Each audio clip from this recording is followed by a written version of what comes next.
Magandang umaga po sa ating lahat. Linggo po ngayon. Ito po si Professor Tonton Contreras at ito naman po tayo sa isang edisyon ng Usapang Politika dito sa Facebook Live at sa YouTube. Pasensya na po, hindi po tayo nakapag-live kahapon ng Sabado sapagkat may mga ginawa po tayo. Sabi ko naman sa inyo, kung hindi tayo Sabado ay Linggo. So, maraming salamat sa laging nag-aabang. Alam ko yung iba nakukulangan at bakit isang araw na lang. Eh, sa mga hindi pa po nakakaalam, meron na po tayong programa.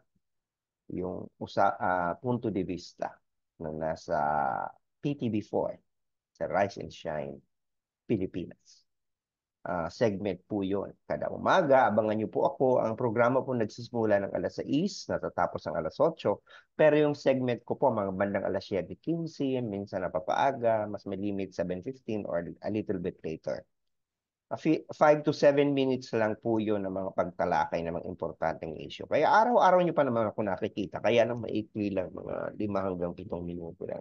Ang mas mahaba po natin ay itong usapang politika natin. At ngayon pag-usapan natin itong diborsyo. Kasi mainitang pinag-uusapan to. Natalakay ko na rin ito sa ilang episode ng Punto de Vista. At malinaw naman sa inyo ang aking tayo dito kung nasaan ako. Suportado po ang divorce. Sa buong mundo, isa na lamang ang bansa, maliban sa Pilipinas, na walang diborsyo o walang legal na divorce. Tayo ang isa doon at ang isa ay ang Vatican. Alam naman natin, ang Vatican ay isang hindi normal na estado, hindi normal na gobyerno. Yan ay maliit na bansa. Yan ay nasa loob ng Roma, na isang city sa loob ng Italy. Parang ito ay isang city-state. Yun ang seat ng Katolisismo. So, sa madaling salita, ang Vatican ay isang teokrasya. Ano ba ang teokrasiya o theocracy? Ito ay imang estadong pinaghaharian ng relihiyon. So, hindi naman theocracy ang Pilipinas, hindi ba? Bakit tayo ang wala na lang legal na diborsyo? Yung mga mas konserbatibo pa sa ating mga bansa ay may diborsyo. Ang mga Islamic fundamentalist countries like Iran, Afghanistan, Iraq, may divorce. Ang kapwa mga Katoliko nating bansa sa Latin America, may diborsyo. Ang Roma, ang Italy na kung saan nandun ang Vatican ay may divorce. Ang Espanya na kung saan galing ang ating pagiging Katoliko ay may diborsyo. Ano ang meron sa atin? Alam nyo, yung tinatawag ko itong exceptionalism eh. Marami tayong pwedeng masabi dito, kulang ang oras para sa akin para sabihin ko ang mga posisyon ko tungkol sa divorce. Ah, matagal na pong nagkameron tayo ng mga batas na kung saan ang mga mag-asawa ay binibigyan ng layang maghiwalay. Sa totoo lang. Kaya yung mga taong ayaw ng paghihiwalay at ayaw isa batas ito, may balita po ako sa inyo. Matagal na po tayong merong ganyan. In fact, may dalawa na po tayong paraan para manalify ang isang marriage o ma-dissolve ang isang union. Ang tawag dito, marriage dissolution or union dissolution. Ang isa po yung tinatawag legal separation. Ang legal separation, merong kasal na nangyari at ito ay may taong nagdesisyon na magkasal sila, alam nila kung anong papasukan nila, pero later on nagkaroon ng mga pangyayari katulad ng nagkakaroon ng mga pag-aaway, hindi pagkakaintindihan, irreconcilable differences, na ando na binubugbog na si babae, si lalaki ng mabababae, yung nalululong sa bisyo, and so on. Maraming grounds. Hindi natin pag-uusapan yung mga grounds na yan dito ngayon. Pag-usapan natin yung konsepto mismo ng paghihiwalay. So, ang legal separation, people can separate legally, pero ang konsepto po ng kasi ng legal separation, kasal pa rin kayo, kaya lang hindi na kayo magkasama sa isang tahanan, hindi na kayo magkasama sa isang kama, hindi na kayo nagsasama at nagsisiping. Pero kasal pa rin kayo sa mata ng batas. Yan po ang legal separation. Sa madaling salita, hindi kayo nagsasama na bilang mag-asawa, pero preserve pa rin ang inyong sa papel. Kaya hindi kayo pwede mag-asawa ulit. Yan po ang legal separation. At meron na pong mga ganyan sa ating bayan.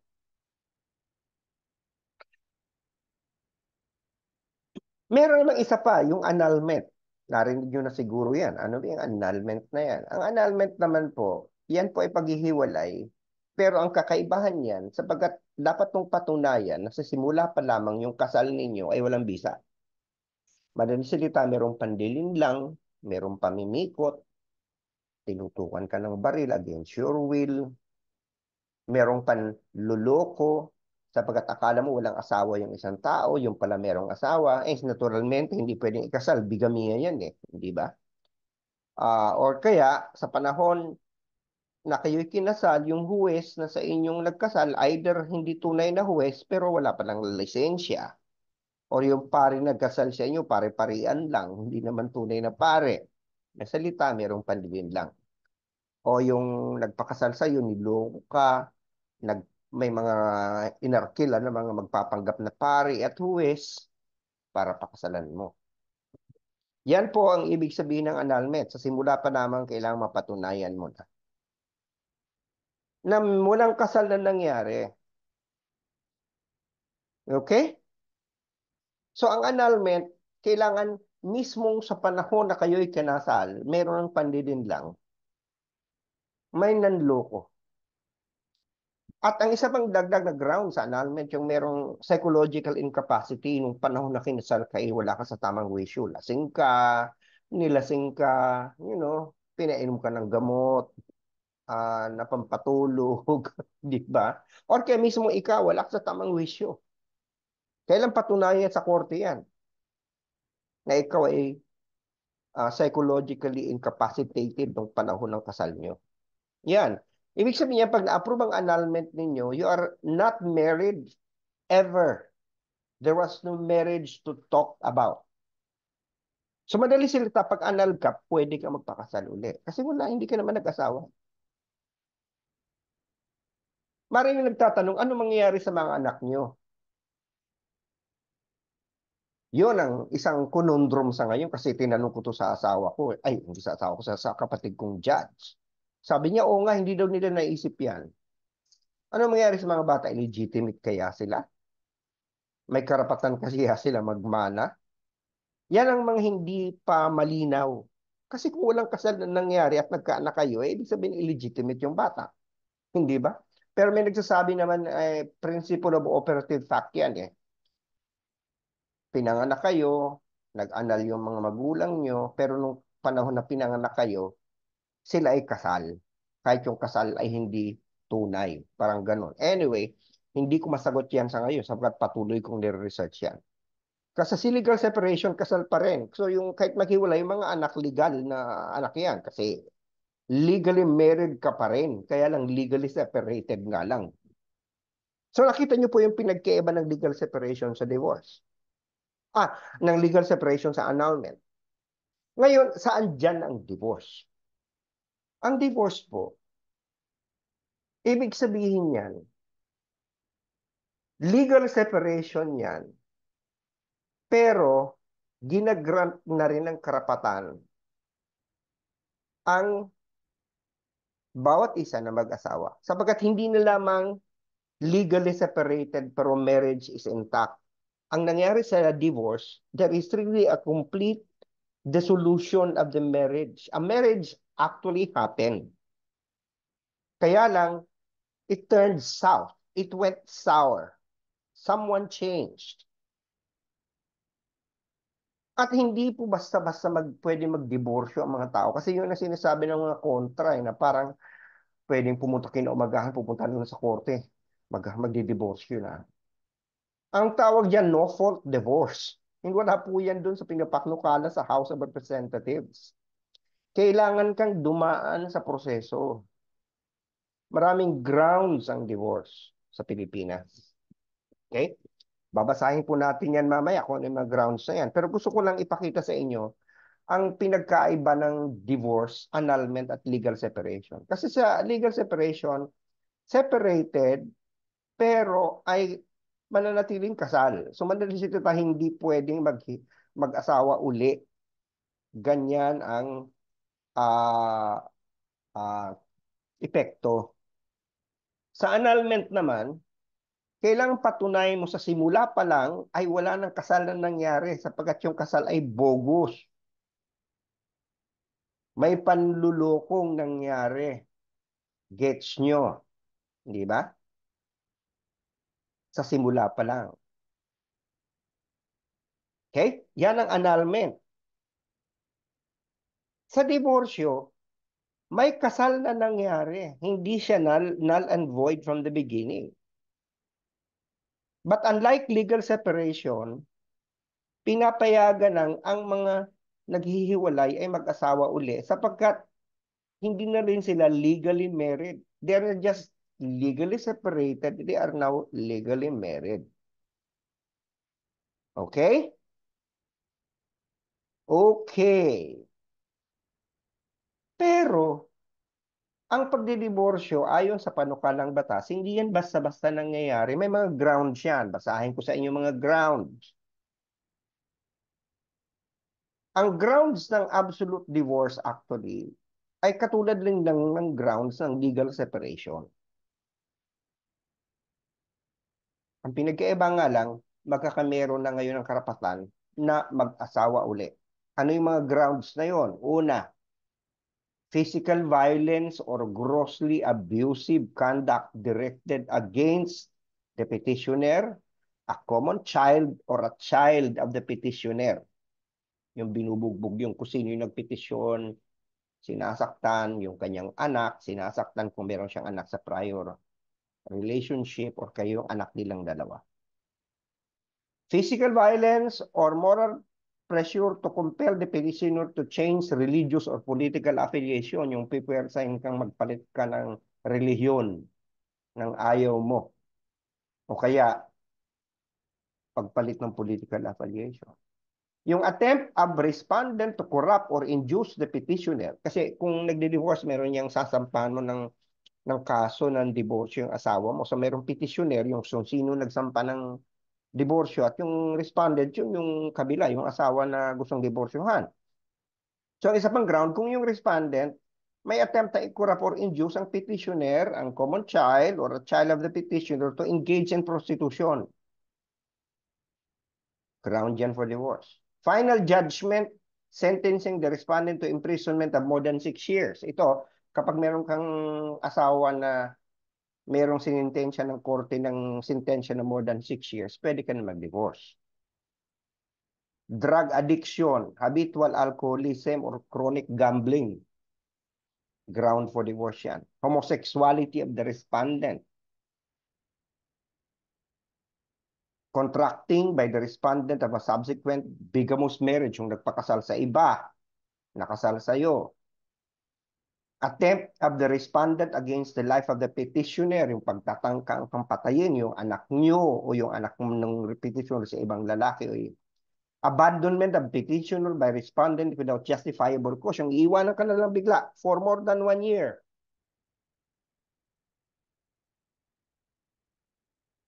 May mga grounds din under the family code na pwede maging ground for divorce.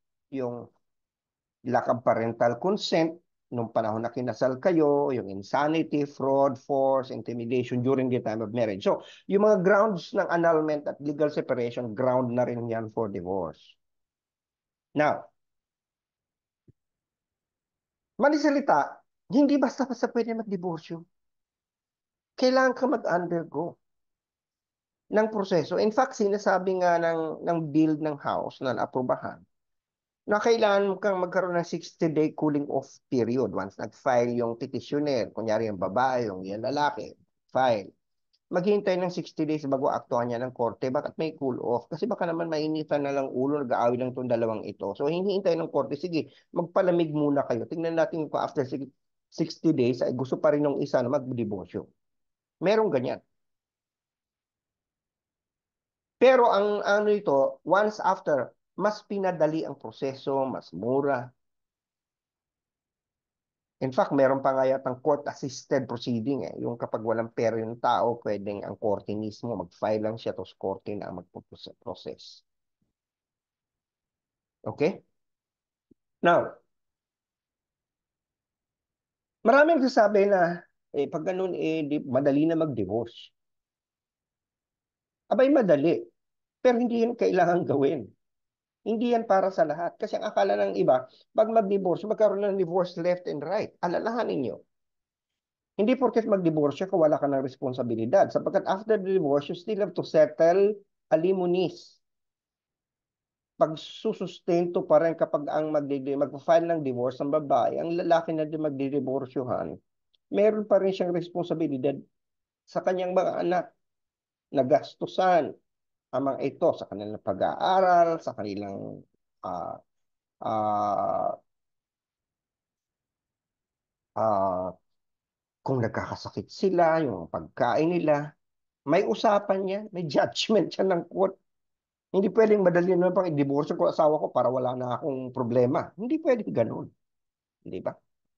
Hindi ganun yan. Kaya yung nagsasabi na, abay, baka naman sa susunod pag ayaw ko na mag-divorce ako, tapos pupunta na madali nang maghanap ng iba na naman pag hindi ko na siya gusto. O sige, gawin mo yan. Alalahanin mo, kapag ikaw ay makikipag-divorce sa asawa mo dahil ayaw mo na sa kanya, tapos maghanap ka ng bagong babae, alalahanin mo, meron ka pa rin responsibilidad sa dating pamilya mo, meron ka pa rin anak doon na susustento, ano, tapos magkakaroon ka ng bagong pamilya, di dalawang anak na ang dalawang pamilya ng bubuhayin mo. Tingnan natin kung hindi yan magiging economic burden sa'yo. Hindi ba? Hindi po ganun kadali. Hindi porket may diborsyo, lahat na kailangan mag-divorce. Kanino ba dapat yung diborsyo? Ang diborsyo ay para naman doon sa tao. Sabi ko nga, kung kayo ay hindi binubugbog ng asawa ninyo, ang divorce hindi para sa inyo. Kung masaya ang pamilya ninyo, kayo inalagaan, minamahal, hindi yan para sa inyo. Kung asawa niyo hindi sugarol, hindi lasenggo, hindi kayo sinasaktan ng mga anak niyo, kayo hindi ka tinangkang patayin, hindi yan para sa inyo. Ang diborsyo ay para ho sa mga tao na nakakulong sa isang kasal, mag-aasawa na hindi na pumasaya. Isang pamilya na hindi na ligtas. Kasi yan ang sinasabi ng marami eh. Paano po yan? Masisira ang pamilya. Si Cynthia Villar sabi niya, meron siyang masayang pamilya kasi kaya okay lang sa kanya. Walang divorce. Pero ni Senator Villar, hindi po lahat ng pamilya katulad ng pamilya niyo, napakaswerte niyo. Ito naman si Senator Subir, pro-family daw siya. Pero ano ba ibig sabihin ng family? Hindi nyo ba alam, meron tayong as of 2023, ayon sa report ng Philippine Statistics Authority, meron tayong 15 million single parents sa Pilipinas. Single parents, 15 million single parents. Titingnan ko sa kodigo ko ha, para tama yung aking statistics. Kasi meron ako niyan eh. Kinumpile ko yan eh. Oh.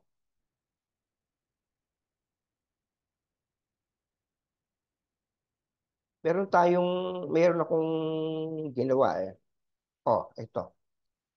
Ang statistic sa February 2024, sabi ng Department of Health at ng National University of the Philippines National Institute of Health, meron tayong 15 million single parents. 95% of whom are women. At ayon din sa Philippine Statistical Authority, tumataas na po ang porsyento ngayon ng mga tao na hindi na nagpapakasal, nagkukuhabit na lang in live-in arrangements. At ito pa ay 15% ng buong populasyon.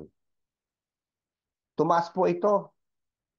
From 2015 to 2020, tumaas ng 9% ang bilang ng mga taong nagsasama na lang ng hindi kasal. Okay? Tumaas ng 5 milyong tao. Okay? At tumaas din, bago man na rin, ano, ayon sa pag-aaral ni Abalos noong 2017, bukod sa tumataas talaga ang bilang ng mga naghihiwalay, mas marami dito ay mga kababaihan nakikipaghiwalay sa mga asawa. Ayon sa Office of the Solicitor General, halos lumagpas ng doble, nag-triple ang bilang ng mga nag-file ng annulment from 2001 to 2014. At karamihan din sa nag-file ay mga babae at mga bata, 20 years or younger, at hindi yung matagal nang mag-asawa, yung within the first 5 years of marriage, nagpa-file na ng annulment.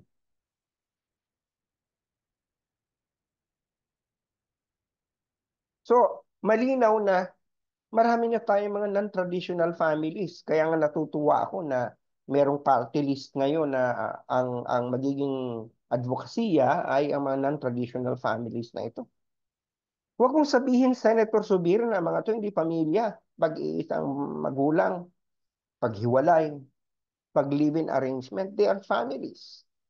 Kasi ang pamilya ay isang lugar na may pagmamahal, mayroong pagtitiwala, secure ka, alam mong ligtas ka, hindi ka masasaktan. Yan ang pamilya. Porque ba't hindi kasal, hindi na pamilya? So if you're the concept of a family that these legislators are propounding are very ideal. They are so outdated. Sabi nila, ang pamilya daw inviolable. Eh, sino bang nag-violate ng family? Hindi ba yung nambubugbog? Hindi ba yung nagsusugal na pinapabayaan ng mga asawa? Nangungutang na para sa kanilang mga bisyo, samantalang nagugutom ang mga anak, hindi nag-aaral? Yung tinatangkang patayin ang asawa at ang mga anak, saktan, ginagahasa at inaabuso ang sariling mga anak? Sino ang nag-violate ng pamilya at ng sagradong kasal? Hindi ba ito mga to? So, sinasabi ng iba, hindi daw solusyon ang diborsyo. So, anong solusyon? Patuloy na ikulong ang mga bata at ang mga ina o ang lalaki man kung ito man ang biktima, sabagat and open naman ako sa although kakaunti lang ng abuso ay ang babae o nagkakasala ay ang babae, may mga ganun, although based sa statistics mas maraming babae ang nagiging biktima ng isang hindi masayang kasal o pag-aasawahan. Anong gagawin? And the hypocrisy of this all is that itong mga legislators na tulad ni Villar, ni Zubiri, disappointed ako kay Nancy Binay kasi believe sana ako sa kanya pero I don't know why she is against. She's rather progressive in her views pero pagdating sa divorce ayaw, hindi ko maintindihan. Si Grace po ganun din. Ewan ko may nagpadala kasi sa akin ng ng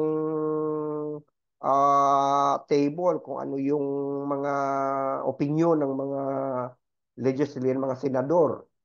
At ayon sa kanya, ang mga pro-divorce lang so far ay si Francis Tolentino, si Amy Marcos, si J.B. Ejercito, si P. Cayetano, si Rafi Tulfo, si Risa Ontiveros, saka si Robin Padilla.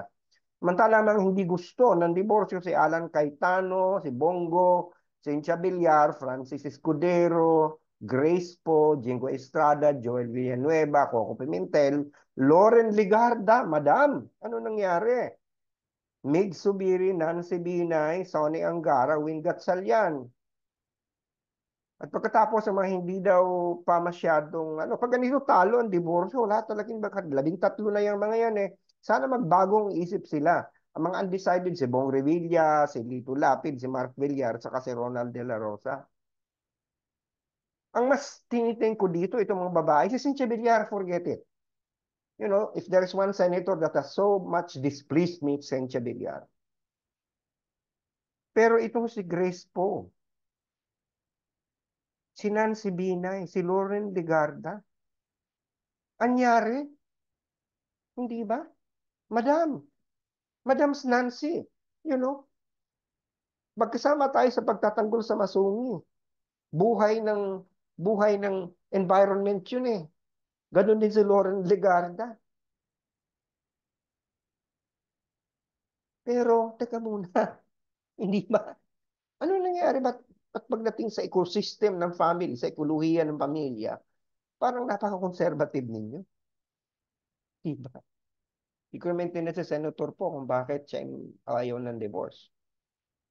kung tutuusin, dapat naintindihan ang sitwasyon ng mga traditional na pamilya. Sabagat alam naman natin kung saan nagmula ang kanyang identidad, hindi ba? Siya ay isang foundling. So, dapat naintindihan niya na may mga pamilyang hindi tradisyonal. Anyway, doon ako na na sinasabi nila na kaya na hindi daw kailangan ng divorce kasi meron ng legal separation. Hindi ba? Hindi ko gets. Ang legal separation, yung mag-asawa, hiwalay, pero hindi na sila pwede mag-asawa. So ano yun? Forever na silang ganun. Hindi nyo na bibigyan ng pagkakataon na maging masaya sa isang tunay na pamilya magmamahal sa kanila na kung saan sila maging ligtas at ligtas ang kanilang mga anak. Diba? Ang iba naman nagsasabi, Kristiyano daw sila, Katoliko. Aba, baka nalilimutan nyo na may separation ng church at state at nalilimutan nyo na hindi pwedeng magkaroon tayo ng estado ng mga batas na piniprefer ang isang reliyon or dinidiscriminate against another religion. Di ba? Hindi pwedeng gamitin basehan ng isang legislator na sabihin nila ayoko niyan dahil Kristiyano ako, Katoliko pa kasi lagalabag po yan sa saligang batas. At itong katulad ni Cynthia Villar at sa ni Miguel Zubiri, pro-family sila. Aba, bakit? Sa legal separation ba, hindi ba nawawala ang pamilya? Sa annulment ba, hindi ba nagkakaroon ng dissolution ng marriage para sa family? But okay sa inyo ang annulment at legal separation? Biglang ang divorce, ay, hindi na pwede yan. Aba, mas ma-impress pa ako kay Subiri kung habang sinasabi nila yan, mag-file sila ng bill para alisin na yung legal separation sa annulment sa batas natin. Patunayan nyo, sige nga. Oh, hindi ba? Hindi ba kaipokritohan yun? Pagpapanggap? Hindi po natin pwedeng sabihin na masaya kayo kaya ayaw nyo nang mag-divorce. Masaya kayo pero hindi lahat ng tao katulad nyo. Hindi naman pwedeng kung ano yung buhay ninyo, yung nag-impose nyo sa iba. Okay? At hindi po totoo yung porket magkakaroon ng diborsyo, kaliwat ka na ang diborsyo. Hindi po ganoon sapagkat una may grounds. At yung mga grounds na yan extreme. Pangalawa, may proseso, dadaan ka ng legal. Kailan pang payagan ka ng korte. Hindi po yung pwedeng dahil kapritsyo lang, diborsyo na. Hindi mo lang nagustuhan yung mukha ng asawa ng pagkikising mo. Nabahuan ka sa hininga, ayaw mo na. Hindi pa pwede yan. Ikatlo, you know, merong cool-off period na 60 days. Pang-apat, yung mga grounds na yan, ground na rin yan ng legal separation at annulment. So, anong problema? Aber, ayon sa survey ng SWS, 50% ng mga Pilipino pabor sa diborsyo. 31% ang ayaw at 70% ang undecided. Klaro dito, mas maraming Pilipino ang mas pabor sa diborsyo. So pag-usapan natin kung ano ito in a way na dapat maging open tayo bukas. Sapagkat ako masaya ako sa may problema kami mag-asawa, inaayos namin. Hindi naman lahat ng tao gusto mag-divorce kasi magastos din yun. Akala mo makakawala ka? Kaya natatawa ko dun sa ibang mga tao na didivorce na nila asawa nila pag may nakita silang mas maganda sa asawa nila. O go. Unang-una, hindi maghanap ka ng ground kasi hindi pwede yung ganong rason na hindi ko na siya mahal, maghanap na ako ng iba. Mayroon ng mas sexy akong nakita. Hindi yung ground for divorce. Pangalawa, subukan mo. Ewan ko lang kung hindi sumakit ang bulsa mo. Sapagkat dalawang pamilya na ngayon ang bubuhayin mo. Anyway, ayoko nang pahabain. Sa mga po hindi nakakaintindi, intindihin muna bago magbigay ng opinyon. At sa mga konserbatibo, dapat isipin natin, ah, nagbago na ang panahon. Sa mga nagsasabi na kailangan nilang i-preserve ang pamilya, gusto kong hamunin kayong tingnan kung ano ba talaga ang tunay na ibig sabihin ng pamilya. Ang pamilya po ay hindi lamang dahil may ama at may ina at may mga anak. Kailangan meron pong masaya, ligtas na lugar. At kung ito ay hindi na po masaya, hindi na po ligtas sa mga tao dito, kailangan na po nating tingnan. At milyon-milyong Pilipino na po ang nakatira sa mga sitwasyon na bubuhay na ang pamilya ay hindi na tradisyonal. At yan pong advokasya ng isang NGO na ngayon maging party list, yung Pamilya Ko Foundation. Okay? Na tumatakbong party list. Tingnan po natin yan. Baka yan ang party list para sa inyo. Hindi po natin pwedeng sabihin na uh, ayaw mo ng divorce dahil magiging masama epekto niyan sa lipunan. Sapagkat meron po tayong legal separation, meron na po tayong annulment, matagal na. Ang binibigay lang na pagkakataon ng diborsyo ay yung mga hiwalay ay magkaroon na rin ng pagkakataon na sumaya at magkaroon ng bagong pamilya, mag-asawa uli, at makahanap ng mga lalaki o ng mga babae na partner nila na siyang tunay na magmamahal sa kanila. Isang pamilyang karapat-dapat protektahan. So yan lamang po. Yan ang aking masasabi ngayon. Sana nakapagsilbi ako sa bayan, sabi sa akin yung UP Serve the People, at sana napagturo ko sa inyong kaisipan, na-plus ko yung mga puso at nabago kong mga panahon sa buhay, lalong-lalo na sa usapang politikal. Dahil sabi niya sa akin na Lasal, teach mind, touch heart, and transform life. Kita-kita ulit tayo next weekend, Sabado o Linggo man. Sana may signal doon sa pupuntahan ko. Sana. Dahil on trip po ako noon. Pero syempre, commitment ko sa inyo. Ako po ay maglalay. So, abangan niyo po ako lagi din sa PTV4. Uh, Panoorin niyo rin ako doon. Mula 6 hanggang 8, ang programa namin, Rise and Shine Pilipinas. Gumaganda po ang programang ito. Hindi na lang po ABS-CBN o GMA7 ang may mga morning show. No? Ang PTV4, maganda rin yung morning show dyan. Kasama po ako sa team nila. Ako po ay nag-a-appear dyan mga between 7:15 to 7:20 ang aking segment na Punto de Vista. Manulit po kayo. Sige po, kita-kita na lang tayo next weekend at bukas, abangan niyo po ako sa Punto de Vista sa Channel 4, PTV4. Lagi kong sinasabi, UP naming mahal, Animo Lasal. Ingat po tayo lagi. Bye for now.